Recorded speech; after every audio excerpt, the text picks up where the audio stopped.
Hello everyone, welcome to our latest presentation, that is a journal published recently in September 2001 in JAMA. It was a study done by Spiropoulos et al. Efficacy and safety of therapeutic dose heparin versus standard prophylactic or intermediate dose heparin for thromboprophylaxis in high-risk hospitalized patients with COVID-19. It's called the HEP-COVID RCT.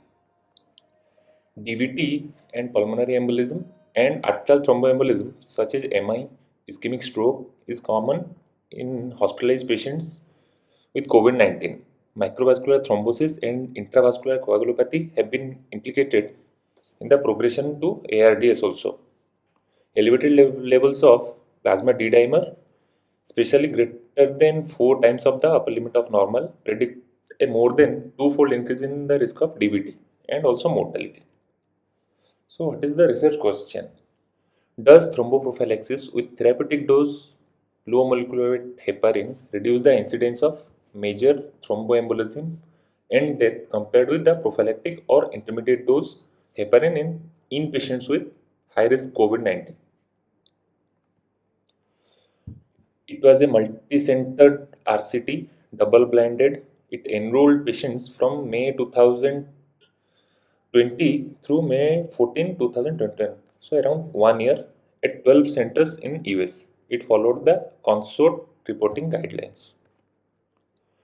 Non-pregnant adults more than 18 years with COVID-19 diagnosed by nasal swab or serological testing who required supplemental oxygen and patients having D-dimer levels greater than 4 times of upper limit of normal based on local laboratory criteria and a sepsis-induced coagulopathy score more than 2 or greater were included in this study. Need of full dose anticoagulation or dual antiplatelet therapy, bleeding within the past 1 month, active GI bleed or intracranial cancers, bronchiectasis, hepatic dysfunction with INR greater than 1.5, create clearance of less than 15 ml, platelet count less than 25,000, history of heparin-induced thrombocytopenia within 100 days. These patients were excluded from this study. The treatment began after randomization of patients and it concluded at hospital discharge or open occurrence of a primary efficacy outcome or key secondary outcome or principal safety outcome requiring the study discontinuation. Patient without a primary or key secondary outcome event underwent lower extremity Doppler compression ultrasound at hospital day between 10 to 14 days or at discharge, whichever is sooner, because to rule out asymptomatic DVT. Follow-up of patients continued till 30 or plus minus 2 days after randomization. Patients were randomly assigned in 1:1 ratio to therapeutic dose enoxaparin or institutional standard prophylactic or intermediate dose heparin. Therapeutic dose group is 1 milligram per kg subcutaneous twice daily of enoxaparin if creatinine clearance was more than 30 or 0.5 milligram per kg twice daily if creatinine clearance between 15 to 29 ml per minute per centimeter square. Standard dose group is 30 milligram BD or 40 milligram BD subcutaneous heparin or 0.5 milligram per kg subcutaneous twice daily of dalteparin, that is 2500 or 5000 OD. What are the outcomes? The primary efficacy outcome are: one is venous thromboembolism, symptomatic upper or lower extremity DVT or asymptomatic lower extremity proximal DVT, symptomatic PE, splanchnic vein thrombosis or cerebral sinus thrombosis. Arterial thromboembolism like myocardial infarction, ischemic stroke, peripheral or systemic arterial thromboembolism also included, or death from any cause within the 30 plus minus 2 days after randomization. Secondary outcomes are: one is composite primary outcome within 14 days after admission, others being progression to ARDS, any new onset of fibrillation, acute kidney injury, non-fatal cardiac arrest, endotracheal intubation, requirement of ECMO or rehospitalization within 30 days.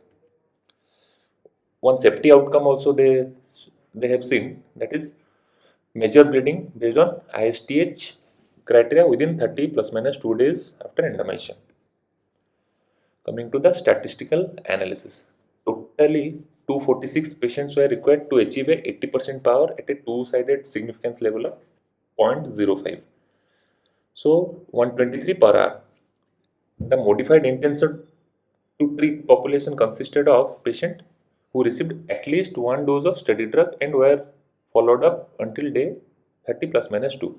And the per protocol population comprised of patients who received at least 80% of the planned study drug doses and were could be followed up to day 30 plus minus 2 without any major protocol violation.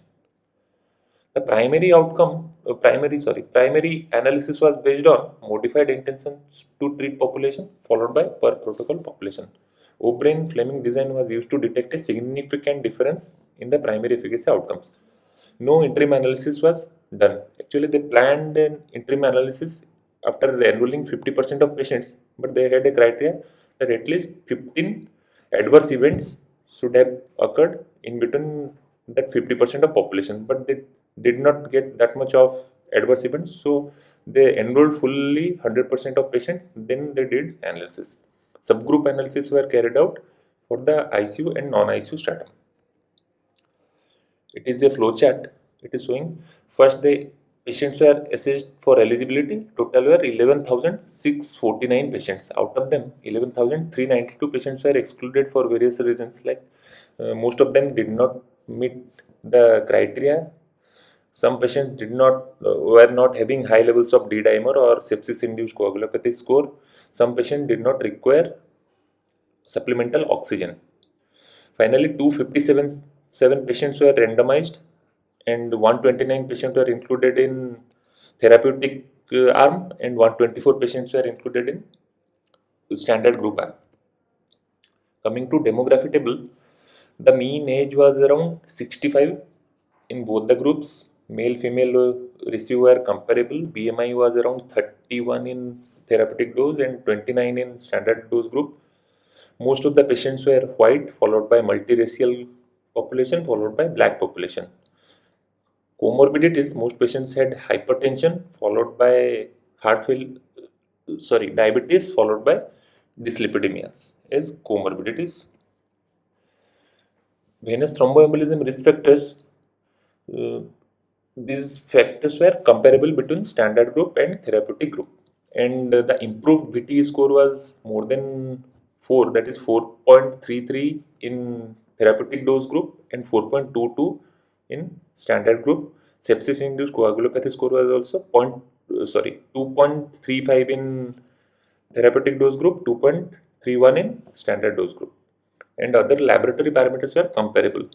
And medications prior to randomization, most of the patients received low molecular weight heparin, unfractionated heparin, remdesivir, glucocorticoids. So coming to the results, in the modified intention to treat population, 89 patients, that is 35%, they reached the primary efficacy outcome, including 56 deaths and 50 thromboembolic events. The incidence of primary efficacy outcome was 41.9% in standard group versus 28.7% in the therapeutic dose group. We can see there is a p-value of 0.03, which is significant. This result is mainly due to reduction in the thromboembolism event, that is 29% versus 10%, and the p-value is less than 0.001, which is significant. In this table also we can see the same.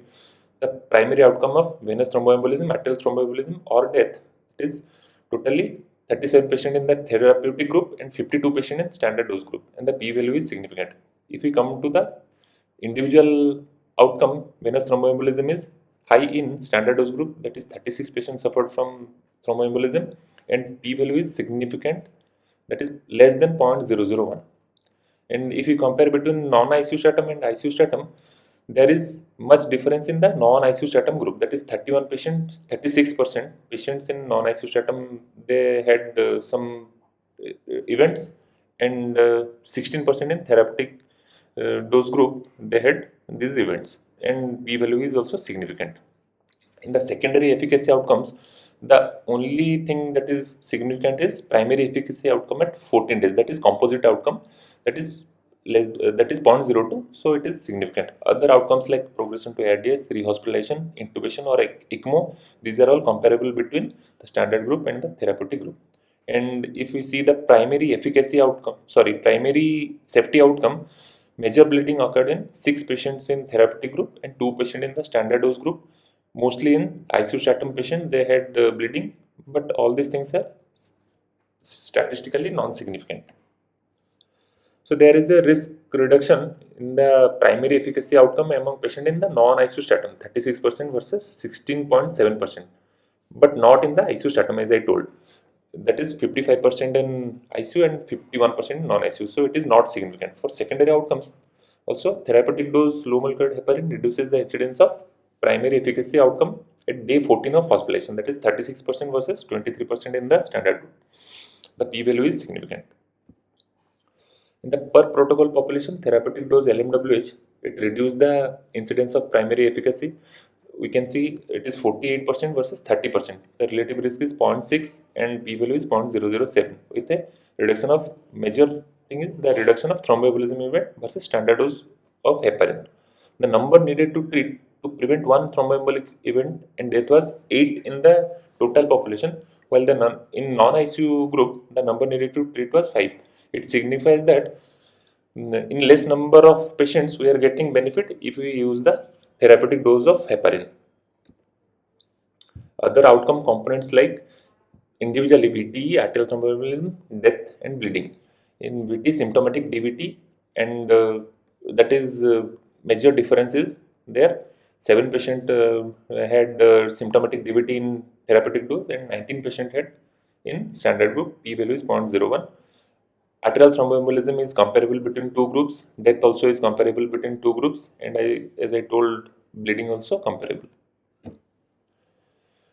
So, therapeutic dose low molecular weight heparin reduces the risk of thromboembolism and mortality compared to the standard dose. The absolute risk reduction of 13.2% without increasing in the major bleeding events with absolute incremental risk of only 3%.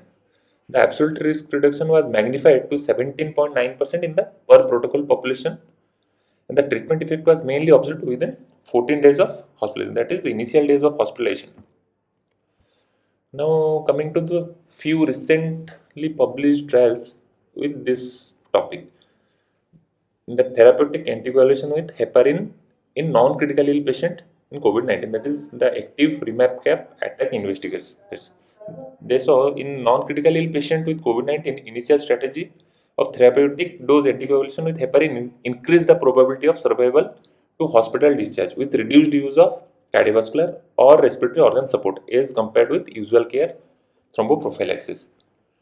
Same group, when they analyzed and they used heparin in critically ill patients, they did not get any greater probability of survival to hospital discharge or a greater number of days free of cardiovascular respiratory organ support than did the usual care. So it signifies that the low molecular weight heparin was more useful in non-critical ill patients in these studies. Another study was done, that is Inspiration RCT. They found among patients with COVID-19 admitted in the ICU, intermediate dose prophylactic anticoagulation compared with the standard dose prophylactic anticoagulation did not result in significant difference in the primary outcome of composite of venous or arterial thromboembolism or treatment with ECMO or mortality. These results do not support the routine empirical use of intermediate dose prophylactic anticoagulation in unselected patients. But the pitfall is they did not use therapeutic dose. They used only intermediate dose versus standard dose. That might have been the result of this negative report.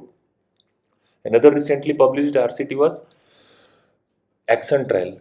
They used rivaroxaban and enoxaparin, and they found in hospitalized patients with COVID-19 and elevated D-dimer concentration in hospital therapeutic anticoagulation with rivaroxaban or enoxaparin followed by rivaroxaban to day 30 did not improve clinical outcomes and increase the bleeding compared with prophylactic anticoagulation. Therefore, the use of therapeutic rivaroxaban or other directly oral anticoagulants should be avoided in this type of patients. In our study, it was done as intention to treat population. This study selected only high-risk patients and the use of therapeutic dose of low molecular weight heparin was done.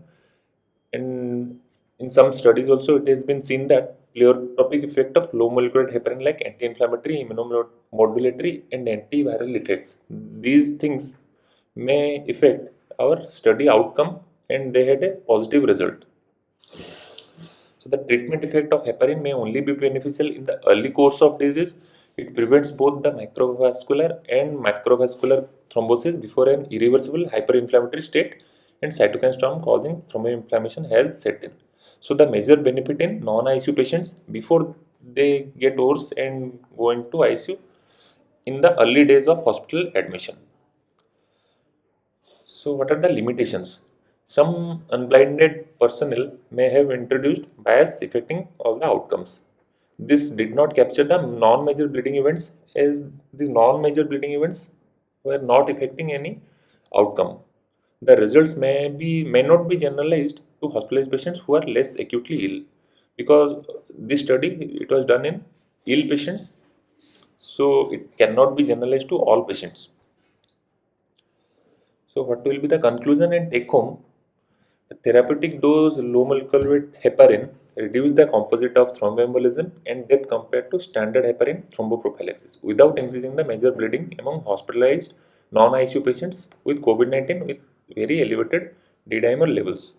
So we can use this therapeutic dose low molecular weight heparin in HDU patients or ward patients requiring oxygen support with high level of D-dimer or sepsis-induced coagulopathy score, so that in the early stages of inflammation it is more useful, and before patient is being admitted to ICU after being worse, we can have some benefit of this therapeutic dose low molecular weight heparin.